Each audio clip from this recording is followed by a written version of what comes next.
As I mentioned, 2024 has ended. And I don't know how much reflection you all do on the previous year when it ends. I tend to do some of that. And as always, when I look back and I reflect upon the year that just ended, I'd have to admit that there are many things that occurred in our lives that were simply beyond our control. However, there were also those things that occurred over which we did have an influence, or perhaps things that we had actually initiated. Furthermore, I would also guess that some of the things in both of these categories were good, beneficial, while others were less satisfying, and certainly not at all what we had hoped for during 2024. The point is, like every other year, the year that just ended was a mixture of good and bad. It was a mixture of successes and failures. It was a mixture of highs and lows. It was a mixture of accomplishments and broken dreams. Now, this is the second Sunday of 2025. We didn't meet last week. I did have a friend ask me this week, said, "What are you preaching on?" I said, "I'm preaching what I wrote the previous week." You think I'm going to spend time writing something and then not preaching it? No, that's not happening. We're just beginning 2025. And as we begin this new year, and we're still early enough in this to call it a new year, as we begin a new year, it, like other years, is going to present us with an opportunity to set our sights on a better year. It's a time at which we can regroup, we can refocus, we can restart the process of trying to be trying to have a better year, trying to make better decisions, trying to have a better attitude. Simply put, just a time to try and be a better person. Now, we've just come through a season of Advent and Christmas. A season that has become notorious for a 3-word phrase that, quite honestly, when I had small children, and we had small children, struck fear into my heart. Because you buy those gifts for your children that says what? Some assembly required. I hated that 3-word phrase. Hate it to this day. Because what I discovered was some assembly means a lot of work. And I will tell you this, I have never been as frustrated as when I have put something together only to discover that you left out a part. And it's not going to work until you take it apart, put that part, and put it back together again. But I've also come to the conclusion that the phrase, some assembly required, it may kind of be like a parable. Because you see, God has given us life. God has lovingly created each and every one of us with a mixture of gifts and talents, abilities, and opportunities. I mean, maybe God even gave us the advantage of a loving, supportive family. But no matter how blessed you and I are, we still have to figure it out on our own from there. Okay? And so we put our lives together piece by piece, trying as best we can to follow the instructions that were written a long time ago in another language, in another culture. We try bolting thousands of parts together. And when we put it all together as best we can, we realize that something important is missing. And furthermore, all of this is happening while yet other people are depending upon us, looking up to us to help them make their life work. I got to just be honest with you, that's a lot of pressure for a person living in this time and living in this life.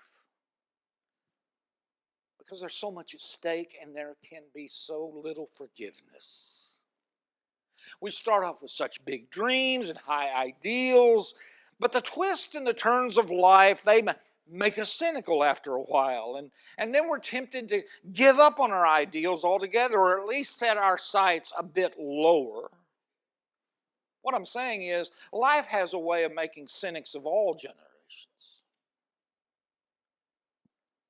But it seems that we are extraordinarily cynical in this day and age.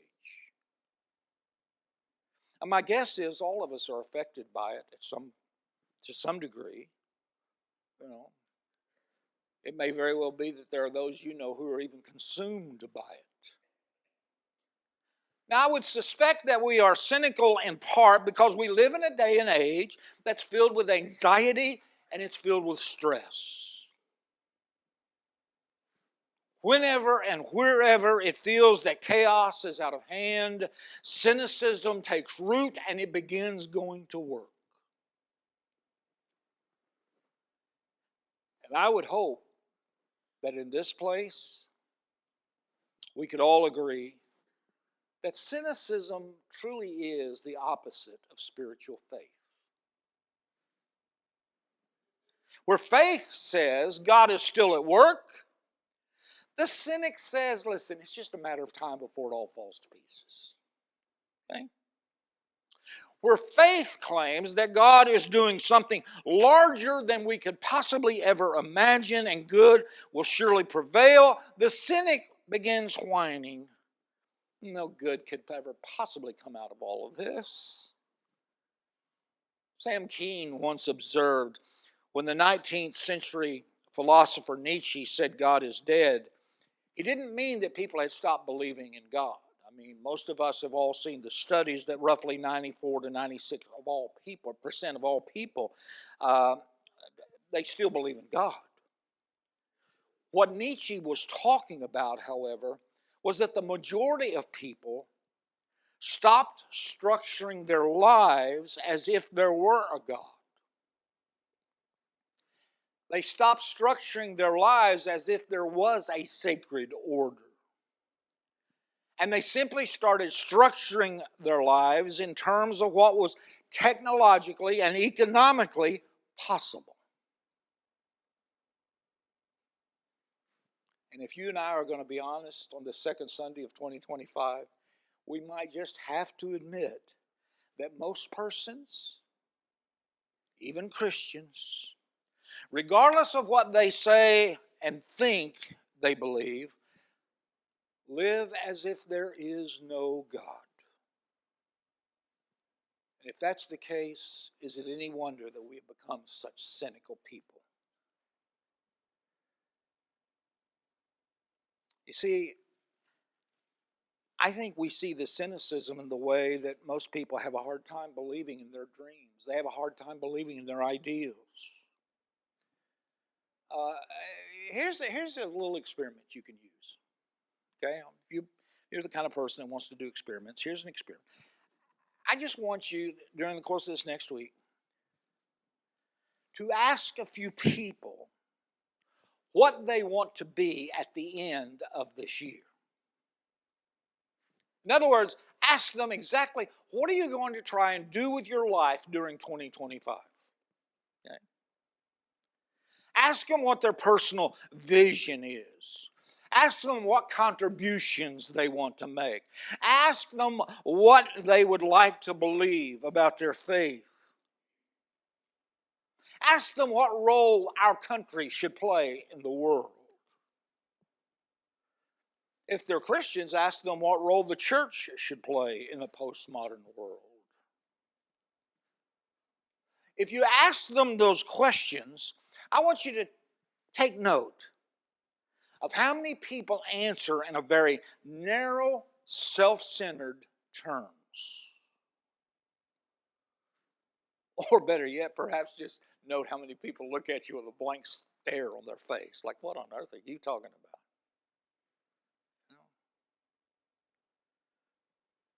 The truth is, most people you ask are not even going to have thought about those kinds of questions, those kinds of things.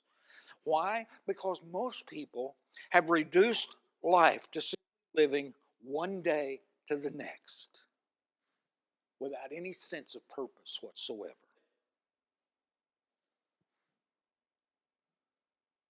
Which then begs the question, have we become so powerless as people? Have we lost our capacity to dream?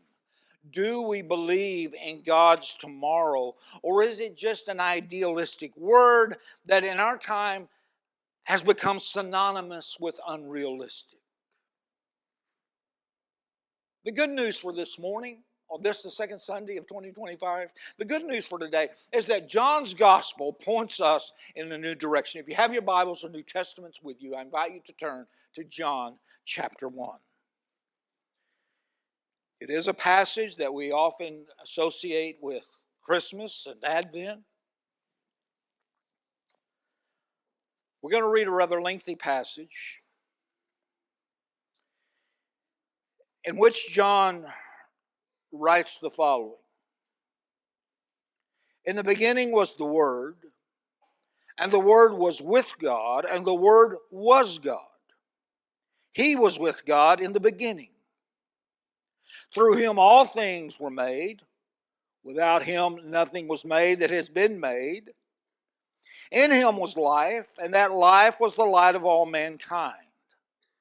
The light shines in the darkness, and the darkness has not overcome it. There was a man sent from God whose name was John. He came as a witness to testify concerning that light, so that through him all might believe. He himself was not the light.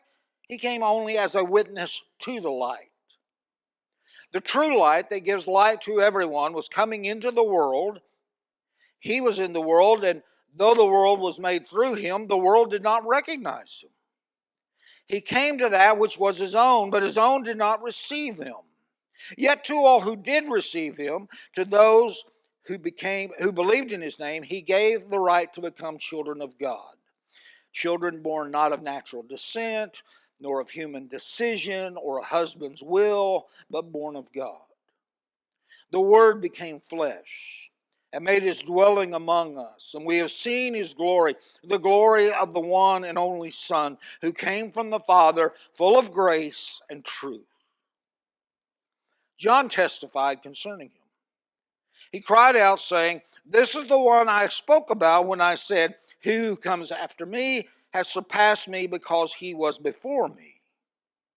Out of his fullness we've all received grace in place of grace already given. For the law was given through Moses. Grace and truth came through Jesus Christ.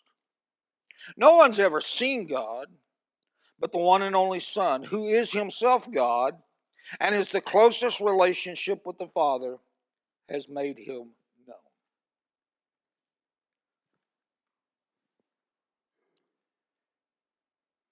Look again at verse 5.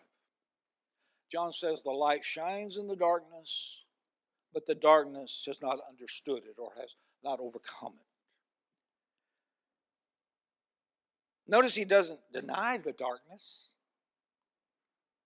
I mean, the reality is, how could he possibly deny the darkness? We all know darkness some way or another. We all know darkness as if it were some old familiar friend to our worst moments in life. But John insists that the darkness has been understood or overcome. You see, Matthew and Luke begin their Gospels with stories about Jesus' birth. Mark's Gospel begins with Jesus' baptism and the beginning of his ministry. John, on the other hand, begins with creation. Okay. He takes it all the way back. He begins with creation and proceeds to paint great contrast between light and darkness, between truth and falsehood, between life and death. John speaks of the Logos, the Word, which was in the beginning, through which everything was created. It says, in the beginning was the Word, Logos, and the Word was with God, and the Word was God. Through him all things were made, and without him nothing was made that has been made. Now here's the thing, folks. All of that made perfect sense to the Jews and the Greeks. John drops his bombshell in verse 14 when he said, the Word became flesh and made his dwelling among us. We have seen his glory, the glory of the one and only who came from the Father, full of grace and truth. Or, as one translation puts it, the creative divine Word became flesh and camped out among us, and we saw him. I like that statement personally. Listen, we just celebrated Christmas.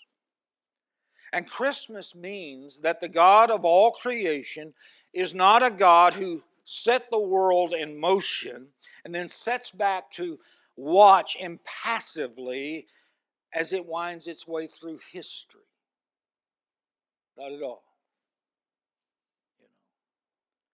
The Creator God is not like some guy sitting in his living room on New Year's Eve, jumping from station to station with the remote in his hand, watching New Year celebrations from different countries or different time zones, watching as if he could somehow observe the whole world open up to a new year as the dawn races around the globe. That's not who God is. Christmas simply means that the God of all creation is still at work.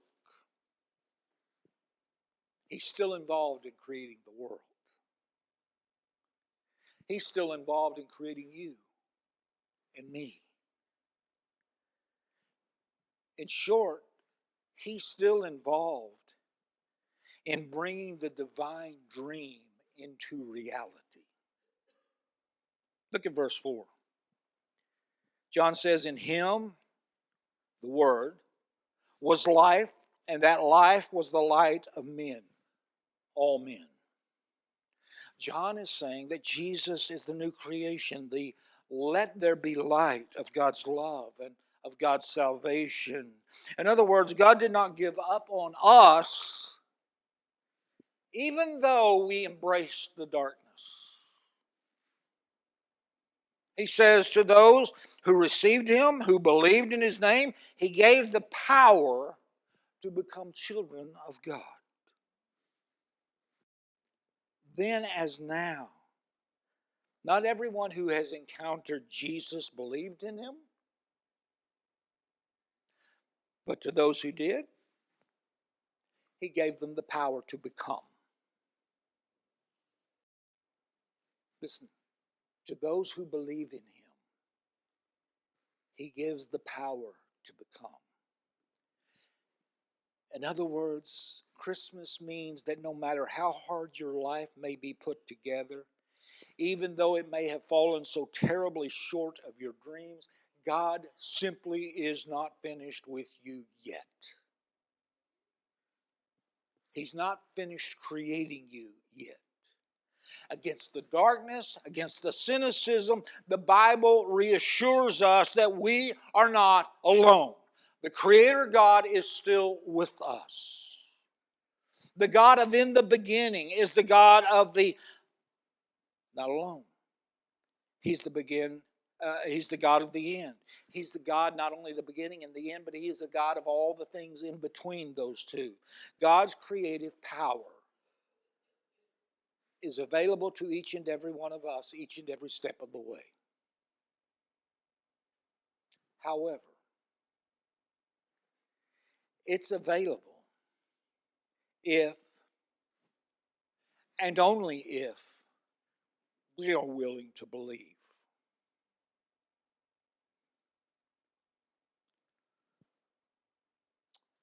Not only if we're willing to believe, but also only if we're willing to participate.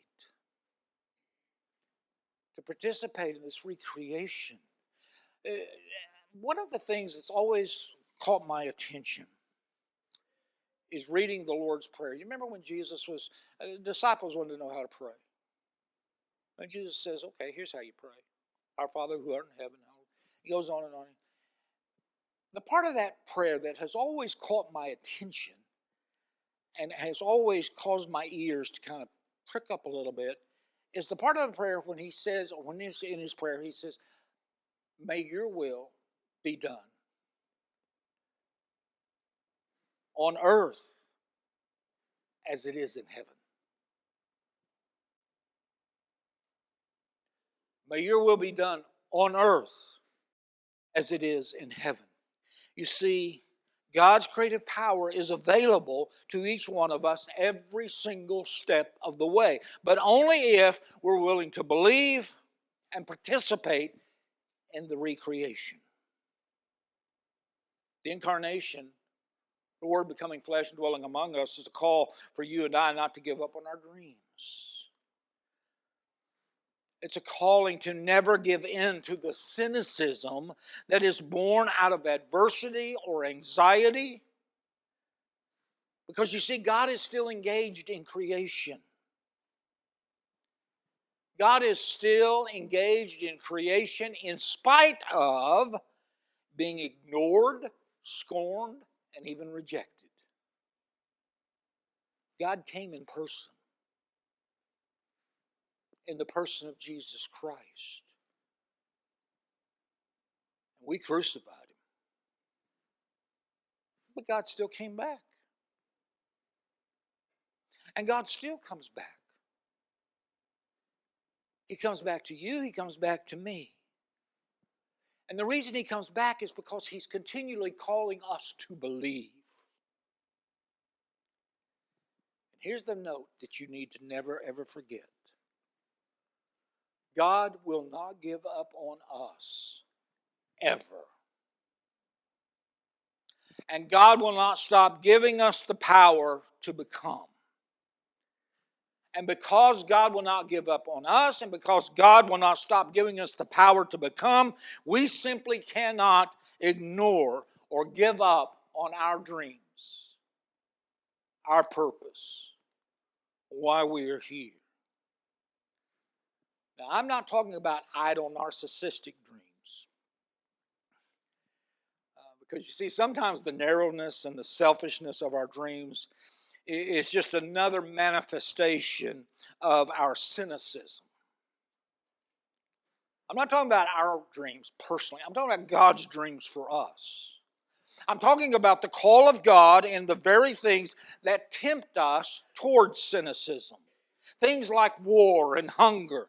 Things like poverty and disease. Things like violence. Things like natural disasters. All the brokenness, all the darkness remaining in our world. Elizabeth O'Connor put it this way. She says, when we are dissatisfied with things as they are, or suffer or no pain, we begin to imagine what the world would be like if things were different. And if there was no hunger or thirst, and all tears were wiped away. You see, creative imagination reaches toward God and reaches toward a new heaven and a new earth. A philosopher by the name of Søren Kierkegaard once characterized the Christian faith as a passion for the possible. He said that's what Christian faith is. It's a passion for the possible. So my question to you this morning is this. Do we have the kind of faith that sees more than what is? Do we have the kind of faith that sees more than what is? And is that the kind of faith that causes us to simply go for it? In other words, do you and I have a passion for the possible? I mean, if we truly believe in Jesus Christ, the Word that became flesh, the Word that was God and was with God and is God, if we truly believe in Jesus Christ, if Christmas is simply more than some romantic season in which on Christmas Eve we join with others for a candlelight service at church or we send Christmas cards, if it's more than a commercialized children's festival in which we buy gifts and we do all of that, if we truly believe in Jesus Christ, if Christmas is more to us than all of those things, then we simply must not, indeed we cannot, give in to the cynicism of our day and age. We have to have a passion for that which is possible. You see, Christmas means that God is here with us. It means that our suffering and struggles are nothing more than the labor pains of a new creation. That God still wants us to create a paradise by the power not of His Word, but of His living Word, Jesus Himself.